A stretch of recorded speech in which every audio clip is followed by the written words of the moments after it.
जोहार, मैं Surendra Soren the Soren show में आपका स्वागत करते हैं। आज इस एपिसोड में हमारे साथ एक खास मेहमान है, बेहद खास मेहमान, झारखंड के पूर्व मुख्यमंत्री मधु कोड़ा।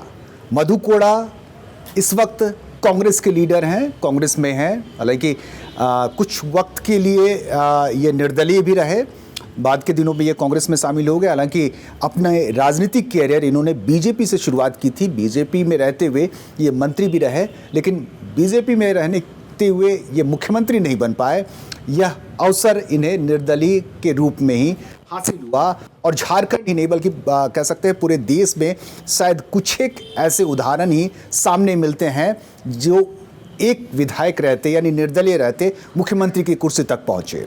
हमारे साथ इस मौके पर मधु कोड़ा है, हम उनका स्वागत करते हैं अपने इस खास कार्यक्रम में। और इस खास मौके पर जब झारखंड में एक बहुप्रतीक्षित, एक बहुसंख्यक लोगों की मांग पूरी हुई है, यह मांग पूरी हुई है, यह इस वक्त वो लागू नहीं हुई है, यानी 1932 का खतियान आधारित स्थानीय नीति। झारखंड में झारखंड सरकार ने इस विधेयक को कैबिनेट से पास करा लिया है। इसकी कुछ और नैतिक कार्य बाकी है, लेकिन मधु कोड़ा इस 1932 आधारित खतियान के विरोध में है और इसलिए आज हमारे इस खास कार्यक्रम में हम उनसे उनकी विरोध की वजह भी जानेंगे और झारखंड की राजनीति में उनकी वर्तमान से लेकर के इतिहास तक की भी कुछ बातों को शामिल करेंगे इस कार्यक्रम में। तो पहले स्वागत करते हैं मधु कोड़ा जी, आपका स्वागत है इस कार्यक्रम में। स्वागत है आपका भी सोरेन जी। सबसे पहले तो हम शुरुआत करते हैं, चूँकि 22 साल के बाद एक ऐसी नीति आई है जिसे कहा जा सकता है कि झारखंड हित में नीति है। हालांकि स्थानीय नीति इससे पहले रघुवर दास की सरकार ने भी लाया था, 1985 कट ऑफ डेट था, लेकिन 1932 की मांग उस वक्त से जोर पकड़ी और अब हेमंत सोरेन की सरकार ने अपने कैबिनेट से कम इसे पास करा लिया है। आगे की वैधानिक कार्य और बाकी है, लेकिन आप झारखंडी होते हुए, आदिवासी होते हुए 1932 के खतियान आधारित स्थानीय नीति का विरोध कर रहे हैं, क्या वजह है? सो जी, इसमें हम स्पष्ट करना चाहेंगे, स्थानीय नीति जब से झारखंड बनी है, समय समय पर स्थानीय परिभाषित करने का राज्य सरकार द्वारा प्रयास किया गया है। सबसे पहले हम समझते हैं कि झारखंड बनने के बाद 2002 या 2003 में जो डोमिसाइल को लेकर के 2001 में बाबूलाल 2001 में हुआ जी, उसके बाद सरकारें आई। रघुवर दास के समय में भी स्थानीय नीति को परिभाषित किया गया। उसके बाद अब हेमंत सोरेन की सरकार कैबिनेट के माध्यम से आज राज्य के लोगों को स्थानीय परिभाषित करने के लिए आधार लेकर के प्रस्ताव आया है, जिसको पास भी कर दिया गया कैबिनेट के माध्यम से जी। हम करना चाहेंगे, इसमें मेरी विरोध इसलिए है कि हम बताना चाहेंगे कि हमारी ये से जो पृष्ठभूमि है हमारे झारखंड की, अगर हम देखेंगे कि सर्वे सेटलमेंट पुराना पीछे अगर हम जाते हैं तो हम समझते हैं कि कई 1800 के दशक में से अब तक बहुत सारे उसका सर्वे सेटलमेंट हुआ है जी। 1888 आज़ादी के पहले अगर हम लेंगे जी, आज़ादी के पहले अगर हम लेंगे सर्वे सेटलमेंट का कार्य जो इस देश में हुआ है और इस राज्य के अंदर में हुआ है, उसमें संयुक्त बिहार था। तो उस समय में देखिएगा इस पे प्राय सभी जगह में अंग्रेज़ों की शासन थी, अंग्रेज़ों के शासन था और अंग्रेज जो भी भूमि को लेकर के नियम बनाना या कर का निर्धारण करना, लगान वसूलना ये अंग्रेज़ों के द्वारा लाया गया था बेशक, जिसका विरोध भी उसी का परिणाम था कि कोल विद्रोह, शेरवा विद्रोह, ये सारा चीज़ में हुआ था। यहाँ वन कोल विद्रोह इधर भी सिम्बू में भी हुआ था। आपको हम बता देना चाहते हैं कि उस समय में अंग्रेज अपने इस मालिकाना इस ज़मीन का लगान वसूलना के लिए, चाहे उसका और भी बहुत सारे ऐसे हैं कर वसूलने के लिए अपने अपने एजेंटों को बहाल करता था राज्य के अंदर में। हाँ, उस आम शब्दों में महाजन कह सकते थे, जमींदार कह सकते जमींदार पर था जी। उसको एजेंट के पर था। अपना प्रतिनिधि भी नियुक्त अंग्रेजों के द्वारा किया जाता था। राजवाड़ी के समय में अंग्रेज आया, अंग्रेज भी वही किया, कहीं पर राजाओं को दे दिया, कहीं जमींदारों को दे दिया, कहीं पर बहुत सारा उसका अलग अलग नाम है। वैसे परिस्थिति में एक बहुत बड़ा भाग मजदूर वर्ग थे जो खेत में काम करता था, फसल उगाता था, बहुत सारा चीज़ ऐसे है।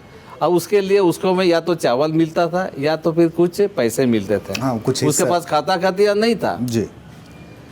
उसके समय में जब आज़ादी के पहले तक भी इन लोगों का जमींदारी प्रथा कायम रहा। एक बहुत बड़ा कुछ लोगों के हाथ में ही बड़े बड़े ज़मीन का मालिकाना हक राजा का, जमींदारों का, किसी के पास भी रह गया था। तो वैसे लोग भूमिहीन हमेशा से होते रहा है। तब 1900 आज़ादी के बाद ये कि महसूस किया गया कि हम लोग अपने ही देश के लोग हैं जो भूमिहीन है, उनको किसी तरह से ज़मीन का मालिकाना दिया जाए, ज़मीन का हक दिया जाए। आपको देखे होंगे कि वीर बिरसा भगवान का जो आंदोलन हुआ था वो महाजन के खिलाफ में हुआ था। टाना भक्तों की जमीन अब तक नहीं लौटाई जाएगी, अभी तक नहीं लौटाई है। वैसे ही संताल परगना में भी विद्रोह जो हुआ था उसी जमीन का महाजनों के खिलाफ ही, महाजनी के खिलाफ में ही था।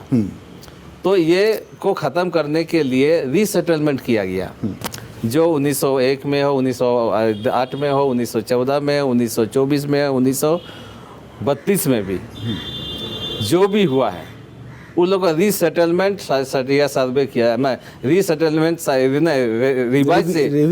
रिविजन सेटलमेंट किया गया आज़ादी के बाद 1958 में। और वह 6 साल तक चला कोल्हान में खासकर 6 साल चलने के बाद हम समझते हैं कि वे वहाँ पर उसको नोटिफाई किया गया। तो उसमें जो वंचित था, जो लोग को खाता खतियान नहीं था, उन लोग को भी दिया गया, सेटलमेंट करके दे दिया गया। अगर ये 1932 का खतियान आधार बनता है, कुछ लोगों को राज्य के अंदर में अधिकार तो मिल जाएगा, लेकिन एक बहुत बड़ा भाग कोल्हान के खासकर वहाँ के लोगों इससे वंचित हो जाएगा। वैसे लोग खाता खतियान होने के बाद भी वैसे लोगों को वंचित रह जाएगा। इसी का हम लोग विरोध कर रहे हैं कि आप जब 32 कर रहे हैं 32 और 32 से पूर्व, हाँ, ये शब्द मैंने गौर किया था। 32 से पूर्व जी, ये कहा है जी। अब जिसका खतियान नहीं है उसको आप ग्राम सभा से परिभाषित करिएगा। तो ये दो बात बहुत अपने आप में विरोधाभास है। जो राज्य का है, जो लोग का 1924-25 में सर्वे सेटलमेंट में नाम है, उसके बाद में वे लोग भी है 1913-14 में जो 18 तक चला, उन लोग का खतियान है। जो वंचित था उसको 64 में मिल गया, जो राजा राजवाड़ी के समय में जमींदारी के बाद आज़ादी के बाद में जो सरकार ने उसको खाता खतियान दिया, तो उसकी दोष क्या है, उसकी कसूर क्या है? वे लोग वंचित हो रहे हैं, वो लोग वंचित नहीं हो, उसको भी शामिल हो जाए। इसीलिए हम मांग कर रहे हैं कि आप 32 के अलावा 1964-65 के भी सर्वे सेटलमेंट खतियान को शामिल करिए, ताकि कोल्हान वासियों को भी इस पर शामिल किया जाए। हमारा ये मांग है, विरोध इस चीज़ का है हमारा पास में। तो क्या मतलब कंप्लीट कोल्हान 1964-65 के आसपास में उनका सर्वे कंप्लीट हुआ है? कोल्हान में आपके पास कौन सा खतियान है? 32 का है कि 64 का है? 64 का है हमारे पास में। हमारे खानदान का खतियान 1964 का है, और उसी आधार पर हमारा जाति प्रमाण पत्र बनता है। उसी आधार पर कोल्हान में ज़मीन की खरीद बिक्री भी होती है, रजिस्ट्री होता है, और उसी आधार पर वहाँ पर स्थानीय नीति के आधार पर 1 मिनट विस्थापित को विस्थापित सर्टिफिकेट दिया जाता है। उसी आधार पर कास्ट सर्टिफिकेट दिया जाता है, उसी आधार पर दिया जाता है। तो आप अगर 32 कर दीजिएगा तो एक बहुत बड़ा भाग जो है उससे वंचित हो जाएगा। 64-65 वाला को शामिल लेंगे तो वंचित हो जाएगा। इसलिए मेरा यही मांग है कि आप क्यों नहीं 64 को कर रहे हैं। देखिए, जब ये नीति बन रही थी तो उस वक्त कई नेता, वो सिर्फ कोल्हान के नहीं, झारखंड के अन्य हिस्सों के नेता कहते थे कि खतियान आधारित स्थानीय नीति होनी चाहिए। वो 32 भी हो सकती है, 18 भी हो सकता है, 64 भी हो सकती है। लेकिन एक वक्त हुआ है छोटे से ब्रेक का। ब्रेक पर जाते हैं, ब्रेक के बाद आते हैं तो इस मसले को थोड़ा और सुलझाते हैं, यानी बात को थोड़ी और आगे बढ़ाते हैं।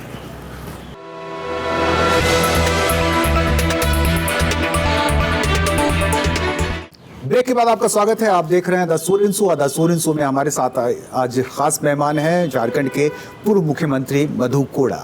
झारखंड में इस वक्त चर्चा 1932 की हो रही है, हालांकि इससे पहले भी कुछ वर्षों तक 1932 की ही चर्चा हो रही थी। आगे भी 1932 की ही चर्चा होगी, क्योंकि जिस तरह की परिस्थितियां खड़ी हो गई है, जिन परिस्थितियों की चर्चा हम मधु कोड़ा के साथ कर रहे थे, उन परिस्थितियों में लगता नहीं कि 32 का मामला सिर्फ बात से ही सुलझेगा, बात आगे तक चली जाएगी।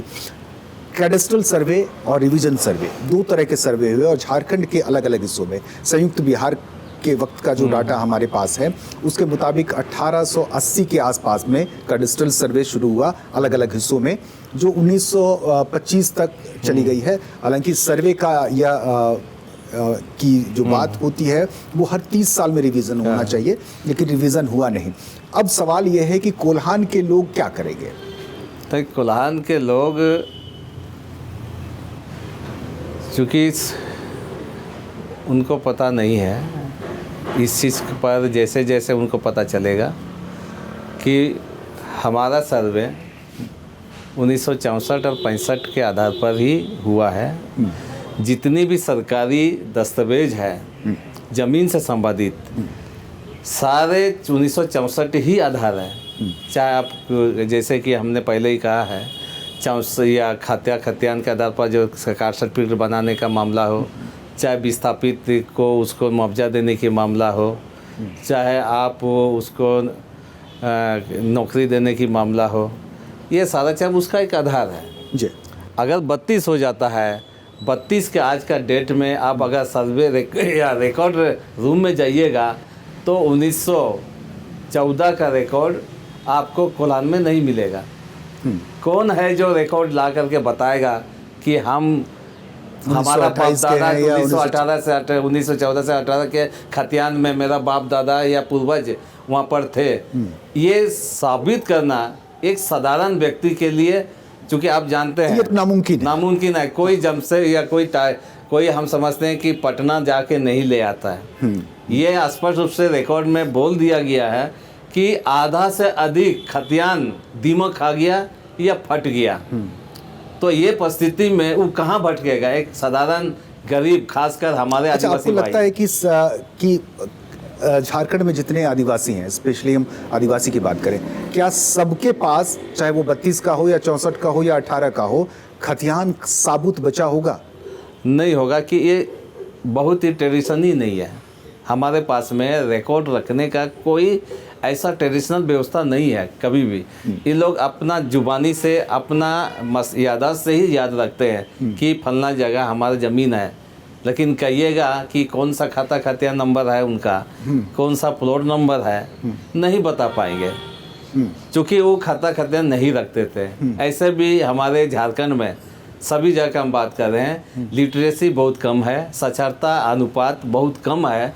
वे कागजी डॉक्यूमेंटेशन दस्तावेजी नहीं रख सकते। और यही वजह है कि है कि आज हमारे जमीनें लूट रही है, हमारी जमीन दूसरों को चले जा रहा है, कोई रिकॉर्ड ही नहीं है जी। तो कारण यही है कि अपने आप को साबित करने के लिए जाएगा। अब मान लीजिए हम ये कहते हैं कि नहीं, ग्राम सभा के माध्यम से उसको स्थानीय इंक्वायरी करेगा, उसके बाद में उसको रिकमेंडेशन करेगा। तो ग्राम सभा कैसे उसकी रिकॉर्ड को मेंटेन करेगा? चूंकि ग्राम सभा अपने आप में ही उसको प्रश्नचिन्ह लग जाएगा। पहले तो उनको साबित करना पड़ेगा कि वो ग्राम सभा, हम ग्राम सभा है, और ग्राम सभा का जो विलेज हेड है वो वास्तव में स्थानीय है कि नहीं है। पहले तो ये साबित करना होगा उनको, और हर आदमी को ग्राम सभा के माध्यम से जाना होगा। ये व्यवहारिक नहीं है।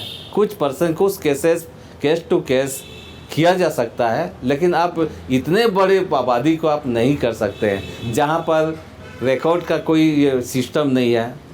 आज सरकारी रिकॉर्ड में भी जाइएगा तो उसका रिकॉर्ड ही नहीं है, पट्टा पर्चा खातियान फट गया है, वहाँ आज भी वहाँ पर खोजने से भी नहीं मिलता है। तो बात बहुत कम ऐसे है जो लोग अपना पूर्वज का 1914 का 1908 का खाता खाते रखा हो। हमको नहीं लगता है, बहुत कम ऐसे मुझे भी नहीं लगता है। तो ये एक बहुत बड़ा एक हम समझते हैं कि तकनीकी भी ये होगा, परेशानी होगा आम लोगों को, जो साधारण लोग हैं, जो लोग अमीर है, जो लोग अच्छे माने शिक्षित परिवार हैं, जो लोग धन से संपन्न है, वे लोग कहीं ना कहीं से किसी कवर से अपना दस्तावेजी उन लोग रखता है। या ये भी हम समझते हैं उसमें से 10-20% ही है जो अपना दस्तावेज लोग रखता होगा, नहीं तो हमको नहीं लगता कि कहीं रखा होगा। अच्छा, आपके वक्त में, आप जब सीएम थे, आपके वक्त में स्थानीय नीति को लेकर के आप की कोई सुगबुगाहट या कुछ ऐसे कोशिश आपकी तरफ से समय में नहीं आया, चूँकि उस समय आपको देखे होंगे कि 2001 में डोमिसाइल को लेके जितनी बड़ा पूरा झारखंड जिस प्रकार से डिस्टर्ब हो गया था, तो उसके बाद में इस विषय पर नहीं हुआ, पर चर्चा ही नहीं हुआ, चर्चा ही नहीं हुआ इस पर, घंटी बाजने की कोशिश ही नहीं हुई। हाँ, कभी कोशिश भी नहीं हुआ कि इसको अभी बहुत ज़्यादा पर नहीं किया जाए, और आम सहमति भी नहीं बन पाया था किसी के कारण। बस हो सकता है ये इसलिए भी कि आप अपने कार्यकाल में चुप रहे या शांत रहे कि कहीं से इसकी कोई मांग नहीं वैसे कोई मांग भी नहीं आया मेरे कार्यकाल में भी, कभी किसी ने रखा भी नहीं। हाँ,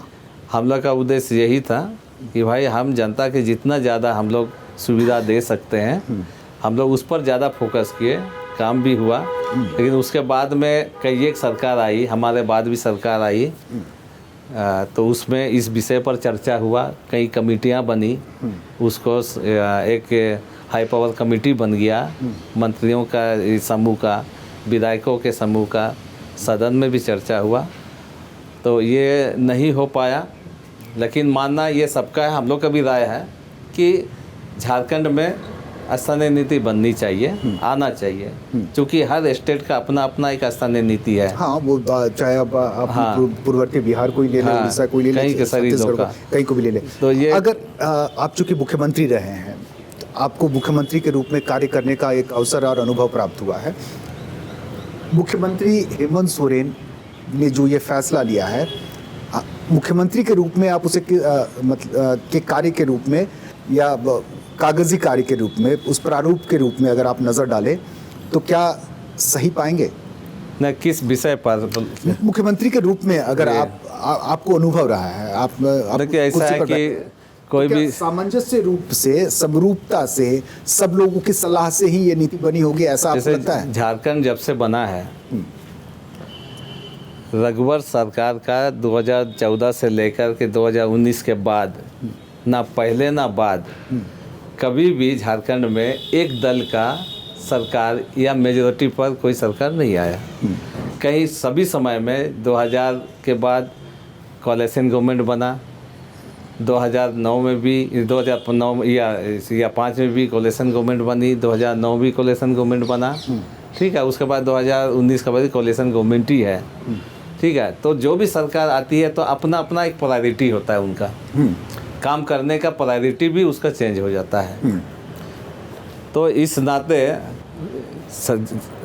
हेमंत सोरेन जी का भी, जो मुख्यमंत्री जी हैं राज्य के, उनका भी एक प्रायोरिटी है काम करने का। लेकिन उनकी प्रायोरिटी थी चुनाव से पहले सारे लोग, जब भी कोalition गवर्नमेंट बनती है तो उसमें उस कोalition गवर्नमेंट को चलाने के लिए उसमें एक इंटरनल एक उन लोग का एक कोऑर्डिनेशन कमेटी बनता है, समन्वय समिति बनता है, या कॉमन मिनिमम प्रोग्राम बनती है, उसमें अपना अपना एजेंडा का लोग घुसाते हैं। उस सब पहले 2000 में भी हुआ था, 2005 में भी हुआ था, और 2014 कमेटी बना हुआ आज भी हुई है। तो हम समझते हैं कि हेमंत सरकार जो बनी है, पहले तो 13-14 महीने के लिए बना, इस बार तो चूँकि पूरा बहुमत है तो कार्यकाल स्वाभाविक रूप से पूरा करेंगे। तो हेमंत सरकार जी को जब कॉलेसिन जब इस प्रकार संवेदनशील विषय आता है तो स्वाभाविक रूप से विचार मंथन करना चाहिए। हम लोगों ने मिनरल पॉलिसी बनाया तो सारे दल के लोगों को बुलाया, मैंने बुलाया। मिनरल पॉलिसी जब भी बनाया, विस्थापन पॉलिसी जब हमने बनाया तो सारे लोगों को बुलाया, सारे दल के लोगों को बुलाया मीटिंग में, ताकि सबका विचार को समाहित किया जा सके, एक अच्छा मिनरल पॉलिसी बने, एक अच्छा विस्थापन नीति बने। ये हमने प्रयास किया था। स्वच्छ परंपरा इसको कहा जाता है, चूँकि मुख्यमंत्री किसी एक व्यक्ति का मुख्यमंत्री नहीं होता है। मुख्यमंत्री बनने के बाद में पूरा झारखंड का मुख्यमंत्री है, तो उनको निश्चित रूप से अपना मुख्यमंत्री हैं और सदन के वो नेता हो जाते हैं। अपना स्टेट का स्वाभाविक रूप से फायदा नाफा नुकसान देखना चाहिए। और मैं इसलिए कह रहा हूँ कि कोल्हान से 3 मंत्री हैं, जोगा मांझी हैं, बन्ना गुप्ता हैं, चंपई सोरेन हैं, 3 मंत्री हैं। और आप कोल्हान की बात कर रहे हैं, जो 1964 की बात आपने शुरू की है, तो क्या ये 3 मंत्रियों की या तो राय नहीं ली गई होगी या ये 3 मंत्रियों के संज्ञान में ही नहीं था? नहीं, बिल्कुल है सदन जी, हम इसलिए आप बिल्कुल जो शंका आपका मन में है उस शंका में मैं बताना चाहता हूँ। स्वाभाविक रूप से इन लोगों को किसी को पता नहीं होगा। अगर पता होगा भी तो बोलने के लिए इतनी उसकी ज़मीर नहीं है कि हेमंत सोरेन का आगे में अपनी बात को रख सके, चूँकि मुख्यमंत्री है, दल के अंदर है, वो विधायक हैं तब मंत्री हैं। या तो उनको आदान फनान में पास कर दिया हो, विचार नहीं हुआ हो, कि या फिर जानते हुए भी अनजान बन के इसको पास कर दिया गया कि चलो जो होगा देखा जाएगा बाद में। तो ऐसे में राज्य के साथ में ये हम समझते हैं अपना जिम्मेदारी के, एक मुख्यमंत्री होने के नाते, एक मंत्री होने के नाते अपना जिम्मेदारी से इन लोग या ठीक से इसको निर्वाह नहीं किया। अगर गलत नीति आ रहा है तो विचार विमर्श निश्चित रूप से होना चाहिए। मुख्यमंत्री होने इस नीति को लाने में हड़बड़ी नजर आई ना, इससे तो यही जाहिर होता है। अगर आप इतने महत्वपूर्ण और संवेदनशील स्थानीय नीति को परिभाषित करने जा रहे हैं, हालांकि पिछले 6 महीने से इस पर एक्सरसाइज कर रही थी, इतिहास गवाह है। सदन में उन्होंने कहा था कि 1932 की नीति नहीं बनेगी, फिर उन्होंने कहा कि बिल्कुल विशेष सत्र में उन्होंने कह दिया कि वो 32 का खतियान आधारित नीति ला रहे हैं। हमने तो भी ये कहीं हड़बड़ी का ही नतीजा है कि कुछ इस तरह की? बिल्कुल है। सदन में पिछले सदन मानसून सत्र में ही बोला गया था, मुख्यमंत्री हेमंत सोरेन जी का ये स्टेटमेंट था कि हम 1932 के खतियान को आधार नहीं मान सकते हैं, केवल 1932 का आधार को ही मान नहीं सकते। ये उनका अपना वक्तव्य था। और जिस प्रकार से आनंद फनान में लाया गया, किसी को मालूम नहीं कि भाई क्या प्रस्ताव लाया जा रहा है स्थानीय नीति को परिभाषित करने के लिए, उसकी क्या परिभाषा है, क्या आधार है। अगर नहीं लिया, विचार विमर्श किया गया, कैबिनेट है विचार मंथन के लिए, केवल रबड़ स्टाम्प के लिए कैबिनेट नहीं होता है। अगर मुख्यमंत्री के द्वारा भी अगर कोई प्रस्ताव लाता है तो उनके सहयोगी मंत्री, कैबिनेट के मंत्री इस चीज़ को वहाँ पर इसको पॉइंट आउट करना चाहिए, इसलिए मंत्री बनाया जाता है। और इसीलिए अलग अलग क्षेत्र से अलग अलग जाति समूह और समीकरणों को ध्यान में रखते हुए कैबिनेट। दूसरी बात हम ये कहना चाहेंगे कि ये तो अपना इसके सरकार के बाद भी महागठबंधन के अंदर में एक स्टारिंग कमेटी बनी हुई है। उस स्टारिंग कमेटी में हमको नहीं लगता कि विषय को लाया गया होगा। अगर लाया होता तो उसमें गठबंधन के भी लोग हैं और लोग को भी शामिल किया जा सकता था। ये सरकार का निर्णय पर निर्भर करता है कि हम पब्लिक पर्सन को भी लाएं, शामिल करें विचार में या नहीं लाएं। तो ये आज जो नौबत आया कि आज कोलान के लोगों को आज वंचित होना पड़ रहा है किसी चीज़ को, किसी क्षेत्र के लोगों को 1932 का खतियान का लाभ हो सकता है, लेकिन उसी आधार पर दूसरे को अगर जिला वाले लोग को नुकसान हो रहा है तो ये इस प्रकार का नीति तो नहीं संभव है। और इसका विरोध इसलिए हो रहा है और इसलिए मैं भी कर रहा हूँ इसका विरोध। और इस पर सरकार को पुनर्विचार करना चाहिए। इसलिए जो भी संवेदनशील मामला है उसको लाना चाहिए था। चलिए एक छोटा सा ब्रेक के लिए रुकते हैं। एक मुख्यमंत्री के फैसले पर पूर्व मुख्यमंत्री ने सवाल उठाया है, विरोध किया है। यह मौजूदा वक्त है, मैं थोड़ा फ्लैशबैक में भी जाऊंगा। मधु कोड़ा जी हमारे इस शो में हैं तो थोड़ी कुछ और बातों को विस्तार दिया जाएगा, लेकिन एक छोटा सा ब्रेक के लिए रुकते हैं, कहीं जाइएगा मत। इसके तुरंत बाद आते हैं तो मधु कोड़ा जी से जो गुफ्तगू होगी वो झारखंड के इतिहास से लेकर अब वर्तमान तक आपको लेकर आएंगे।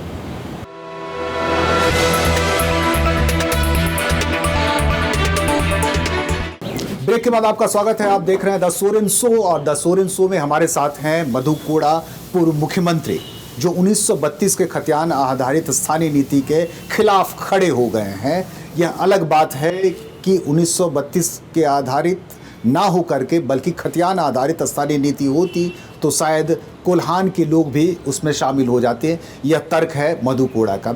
थोड़ा फ्लैशबैक में जाते हैं, शो में इस पर बात हो चुकी है, थोड़ा फ्लैशबैक में जाते हैं। मधु कोड़ा के कुछ एक्सपीरियंस हम इस शो में लाने की कोशिश करेंगे, जो शायद कभी इन्हें मौका ना मिला हो या बोल नहीं पाए हो। मैं कोशिश करूंगा कि इनके अंदर से वो बातें निकाल सकूं। ये एक इतिहास आपके साथ भी जुड़ा हुआ है कि एक निर्दलीय मुख्यमंत्री के रूप में आपने जो झारखंड की सेवा की, क्या लगता है कि उस मुख्यमंत्रित्व काल से आप कितने संतुष्ट रहे? देखिए, अपने मुख्यमंत्री काल में जो भी हमने काम किया, 2 साल करीब हमने राज्य को सेवा करने का मुझे हमारे सहयोगी मित्र के माध्यम से और जनता के आशीर्वाद से मुझे मिला। इसके लिए मैं बहुत आभारी हूँ जनता का और हमारे सहयोगी पार्टियों का। इसमें 2 साल के अंदर में, चूँकि कभी भी हमारे कार्यकाल में कोई भी दंगा हमने नहीं कराने दिया, किसी प्रकार का भी जातीय से दंगा नहीं हुआ। बखूबी हम लोगों ने बड़ी शालीनता के साथ में, बड़ी तत्परता के साथ में सभी झारखंड वासियों का भावनाओं को ध्यान में रखते हुए, उनकी अक्षमताओं को ध्यान में रखते हुए इसको चलाने का प्रयास किया। और बहुत सारे हम लोगों ने निर्णय भी लिया, जो एक मुख्यमंत्री होने के नाते आपको बता देना चाहते हैं कि 2007 में डिलिमिटेशन जब हो रही थी, पूरे देश का डिलिमिटेशन हो रहा था, चुनाव, लोकसभा, विधानसभा का डिलिमिटेशन परिसीमन हो रही थी। हमने इस चीज़ को कोशिश किया और कामयाब हो गए। चूँकि झारखंड में 14 सीट में से 1 सीट घट करके राजमहल का 13 सीट हो जा रहा था यहाँ पर, वो भी एसटी का सीट ही घट रहा था राजमहल। दूसरा है कि हमारे 28 एसटी सीट में 7 सीट घट जा रहा था एसटी का सीट। तो इस चीज़ को लेकर के हमने केंद्र को जाकर के उसमें दबाव बनाए और सफल भी हुए। पूरे हिंदुस्तान में परिसीमन लागू हो गया। डेलीगेट्स मिलने गए। हाँ, 2007 में जी। तो उसमें पूरे हिंदुस्तान में परिसीमन लागू हुआ, लेकिन हमने झारखंड में कभी लागू होने नहीं दिया आज तक। दूसरी बात यह है कि हमने एक प्रयास किया, यहाँ पर हमारे समय में बहुत सारे इंडस्ट्री भी आया है। आज अगर जाइएगा कोडरमा में जो पावर ग्रिड है, वो मधु कोड़ा का ही तत्परता का देन है। चाहे अभिजीत का भले अभी नहीं चल रहा, हाँ, पावर प्लांट 2000 या मेगावाट पावर का। उसके बाद में मैथन डैम में जो टाटा पावर और इसके बोकारो क्या बोलते हैं डीवीसी के साथ जॉइंट वेंचर में चल रहा है, वो मधु कोड़ा का ही समय का ही देन था। तो ये हम एक प्रयास किए हैं कि झारखंड में यहाँ रोजगार का अवसर हो। मैंने बहुत किया। उसके बाद जो नियुक्ति हुआ, सिपाही का नियुक्ति, हमने स्पष्ट रूप से निर्देश दिया था कि झारखंड वासियों को सबसे पहले प्राथमिकता मिले। बिना नीति के ही? नहीं, उस वक्त तो कोई नीति दिखती नहीं, लेकिन रोस्टर तो था। जिला रोस्टर था। जिला रोस्टर के मुताबिक ले। यहाँ पर हम समझते हैं एसटी भी थे, एससी भी है, ओबीसी भी है, जनरल लोग भी है, ये सारे लोग यहाँ पर भी है। तो प्रायोरिटी आप यहाँ के लोग को मिलना चाहिए, और हम लोगों ने कराया भी, सफल भी हुआ। आप सफल रहे, आपके कार्यकाल से आप शायद संतुष्ट भी हो। इतने सारे काम को भुला दिए गए। ये कहेंगे कि मधु कोड़ा के कार्यकाल को जिस रूप में याद किया जाता है, क्या लगता है कि उस रूप में याद किया जाना चाहिए? दूसरी बात लूटकांड थोड़ा की सा और भी हम बताते हैं, जो उसके बाद आ रहे हैं आप ही कहूँगा। जी। हमारा एक सपना था जो नहीं हो पाया। हमारा एक था कि पूरे झारखंड को एक तो रिंग रोड की तरह पेरीफेरल के रूप में डेवलपमेंट करने का, जिसमें पहला फेज था गोविंदपुर से लेकर राजमाल का रोड जो IDBI के सहयोग से बन रहा है। उसके बाद में साहेबगंज से लेकर के चतरा, हजारीबाग चतरा, उस देगाड़वा लेकर के इधर गुमला सिमडेगा होते हुए सीधे सिंहभूम को जोड़ने का प्लान हमारा ये था, जो सभाओं के चलते नहीं हुआ। हाँ, आगे आप मैं कह रहा हूँ कि मुझे भी जहाँ तक याद है या मेरी भी जितनी समझ है कि इतने सहज, इतने सरल, इतने सौम्य मुख्यमंत्री झारखंड को शायद नहीं मिले हैं अब तक। इसके बावजूद भी जो कलंक कथा आपके साथ जुड़ी हुई है उसके बारे में क्या कहेंगे कि लोग भ्रष्टाचार के रूप में, लूट की एक सरकार के रूप में आपको जो प्रतिबिंबित किया गया, उस पर क्या कहेंगे? तो सर जी, हम इसमें इतना कहना चाहेंगे, चूँकि सारा चीज़ अब तो आधा से अधिक कोर्ट में चल रहे मामला। एक बात बताइए, मेरे पास आरोप लगा कितना का, 4,000 करोड़ रुपया का, पूरा दुनिया प्रसारित किया गया। एजेंसी कितने लोग इन्वेस्टिगेशन किया?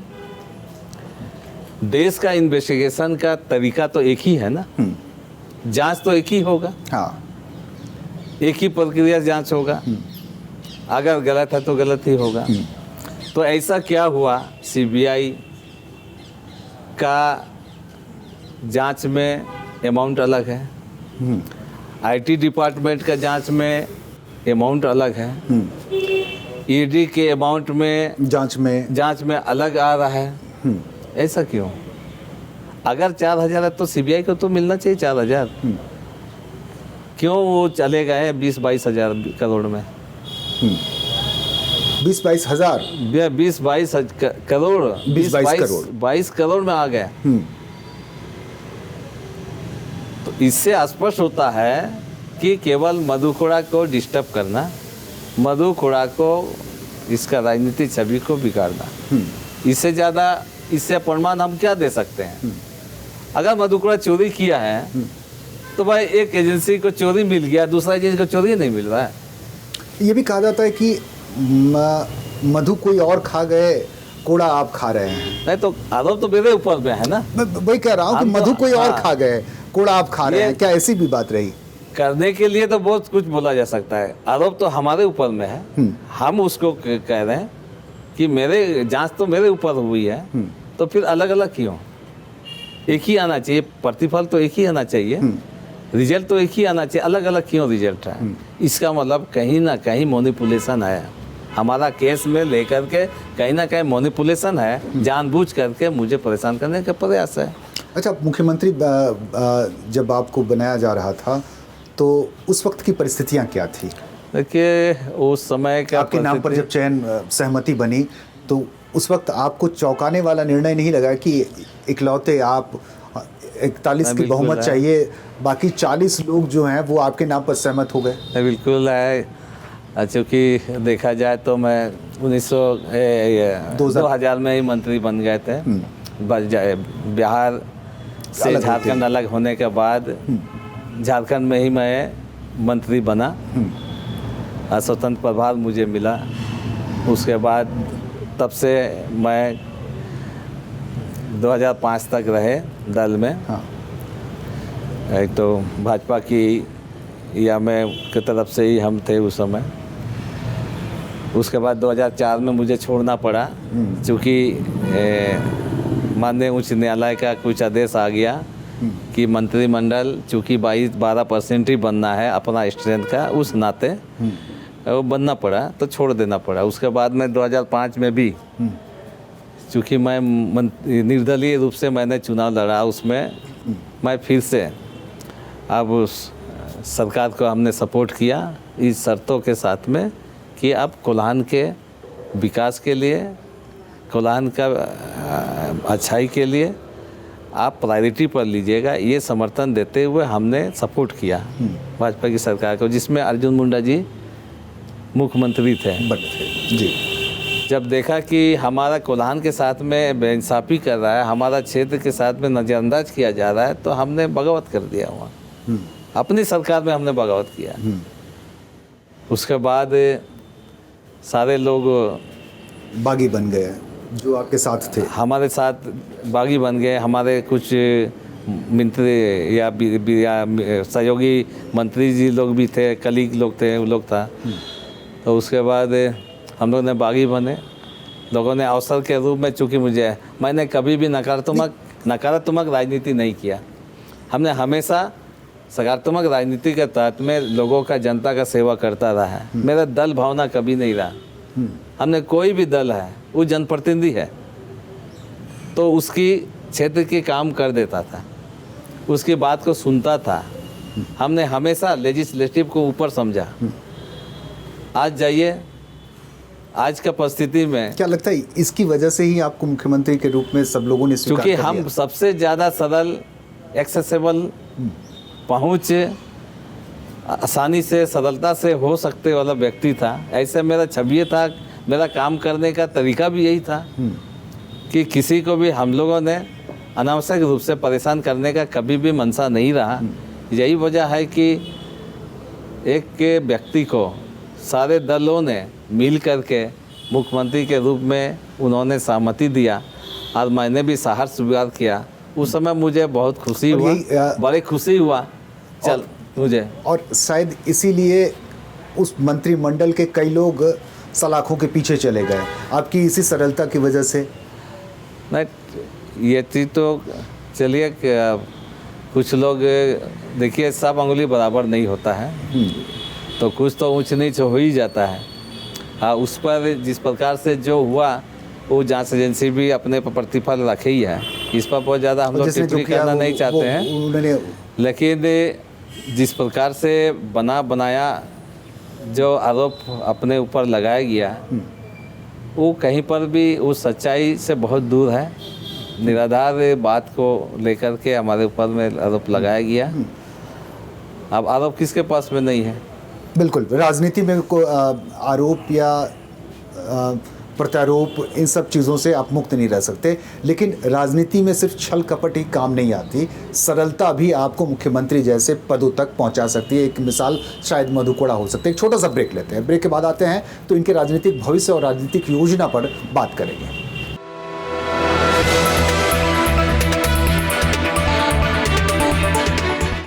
ब्रेक के बाद आपका स्वागत है। आप देख रहे हैं the Soren show. The Soren show में हमारे साथ जो मेहमान हैं वो पूर्व मुख्यमंत्री मधु कोड़ा है। आधी से ज़्यादा बात हो चुकी है, अब थोड़ी आगे की बात करेंगे, यानी भविष्य की बात करेंगे।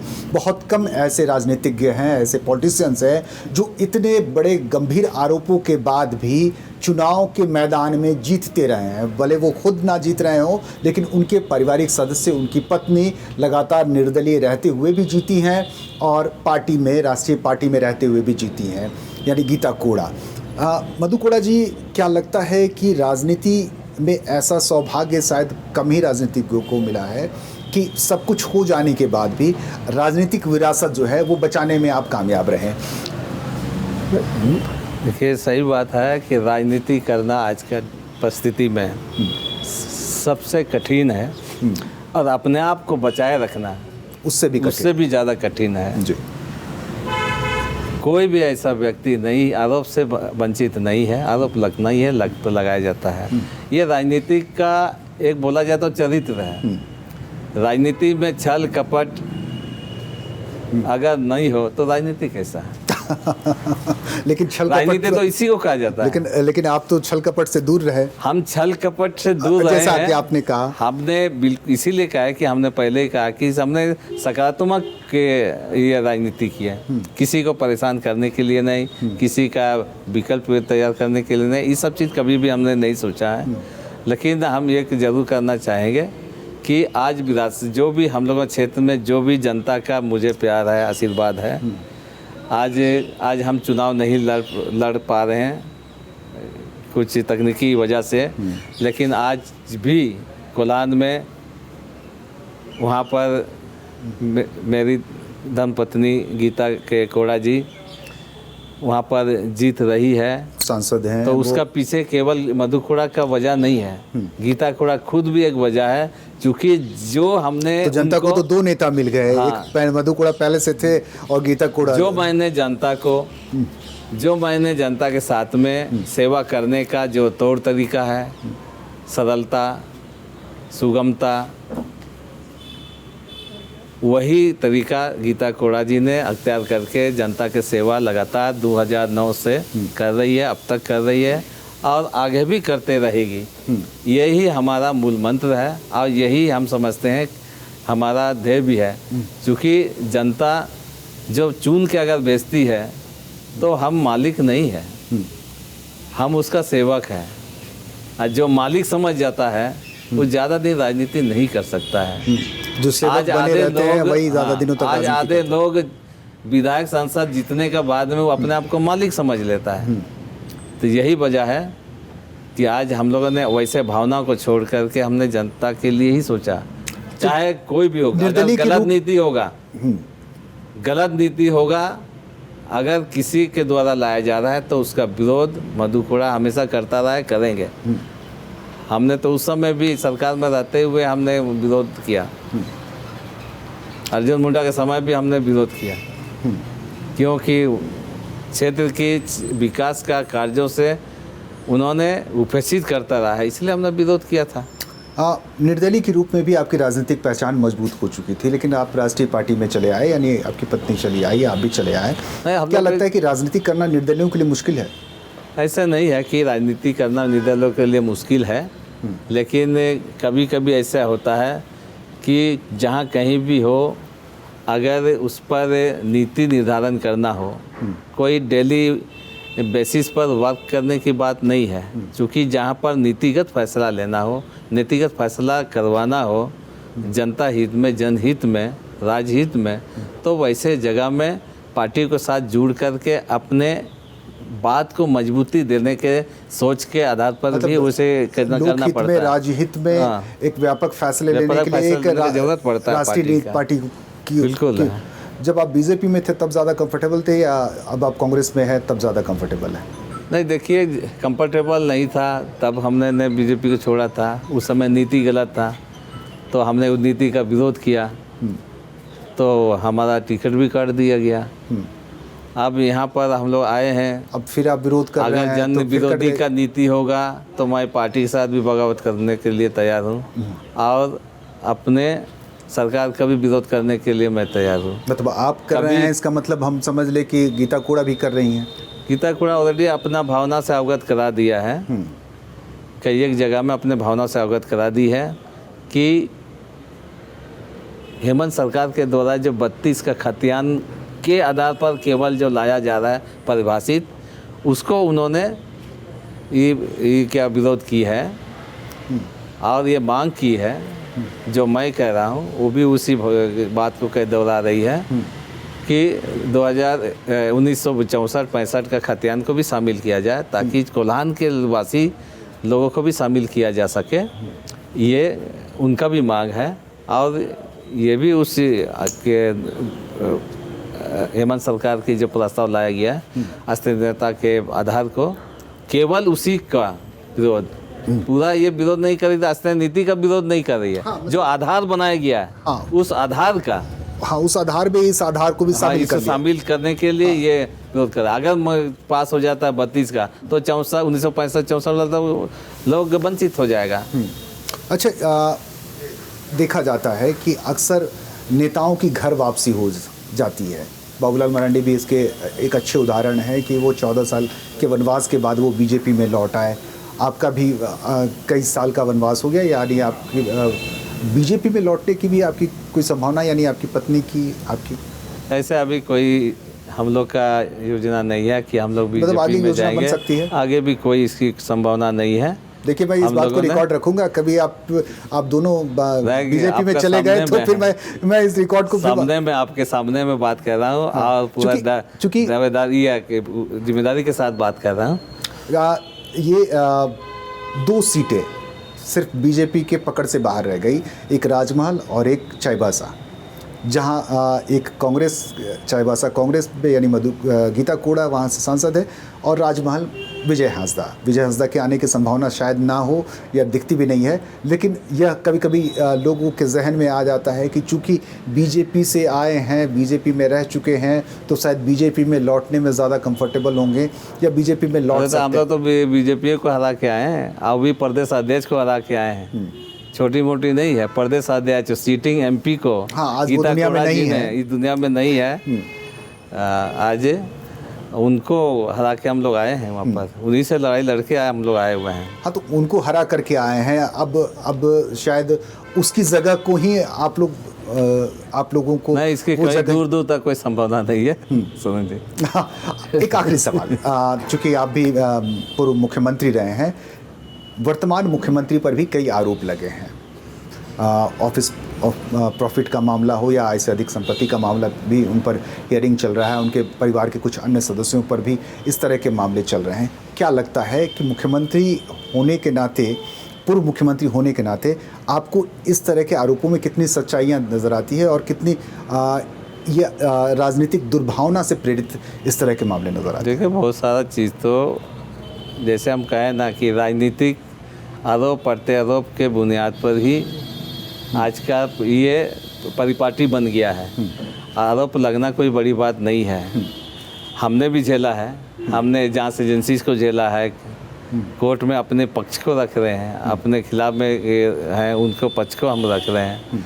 हेमंत सोरेन जी के ऊपर में भी जो आरोप लग रहे हैं, जो आरोप लगे हैं, तो अभी पर निर्णय आना बाकी है।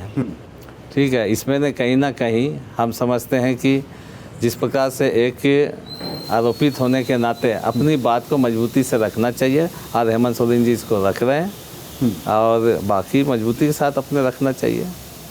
आरोप लगते रहते हैं, आरोप तो लगते रहते हैं, कोई बड़ी बात नहीं है। आखिर में बस एक छोटा सा सवाल फिर आपको पूछ रहे हूँ कि बीजेपी की राजनीति झारखंड में जो जिस तरीके से तमाम परिस्थितियाँ, मैं दर्शकों का वक्त ज़ाया नहीं करूँगा, तमाम परिस्थितियाँ देख रहे हैं, बीजेपी की राजनीति के बारे में आपके क्या कमेंट होंगे? देखिए, बीजेपी का राजनीति के वैसे हमने कहा है ना कि समय के साथ साथ सरकार की भी प्राथमिकताएँ बदलती है।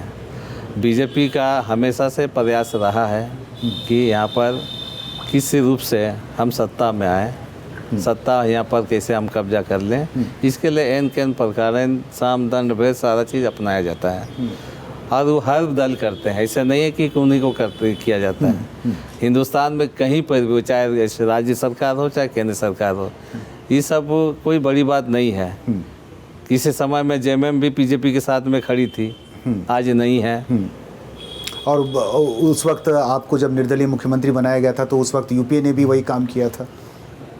अर्जुन मुंडा की सरकार गिराकर आपको मुख्यमंत्री बना करके उन्होंने सरकार गठित किया था। तो राजनीति में ये सब चीजें होते रहता है। कौन आएगा, कौन जाएगा, किसके साथ सर जाएगा, ये कोई बोला नहीं जा सकता है। बिहार का अब देख लीजिए, नीतीश कुमार बीजेपी के साथ में था, आज लालू जी के साथ में है बीजेपी को छोड़ करके। तो ये सब चीज़ होता है, समय के अनुसार अपना नीति पर लोग से विचार करता है, उसके वजह से आगे बढ़ता है। चलिए, बहुत बहुत धन्यवाद मधु कोड़ा जी, आपने वक्त दिया, अपने विचार दिए, अपने ख्याल दिए, हमारे साथ वक्त साझा किया, अपने विचार साझा किए, इसके लिए आपको बहुत बहुत शुक्रिया। तो हमारे साथ थे मधु कोड़ा, पूर्व मुख्यमंत्री मधु कोड़ा, जो इस वक्त चुनाव की राजनीति में ना सही पर कोल्हान की राजनीति में पुनर्पदार्पण करने की प्रयासों में लगे हैं और आधार 1932 का खतियान ही होगा। यह अलग बात है कि चुनाव की राजनीति से 2009 के वक्त से दूर रहे मधु कोड़ा अपने क्षेत्र की लोगों से दूर आज तक नहीं हुए हैं। यह इनकी खासियत शायद इन्हें राजनीति में आने वाले भविष्य में फिर से वापस लाने में एक बड़ी भूमिका निभाएगा। तब तक के लिए दीजिए इजाज़त और अगले एपिसोड में फिर नए मेहमान और ख़ास मेहमानों के साथ आपके सामने फिर से हाजिर होंगे। तब तक के लिए जोहार।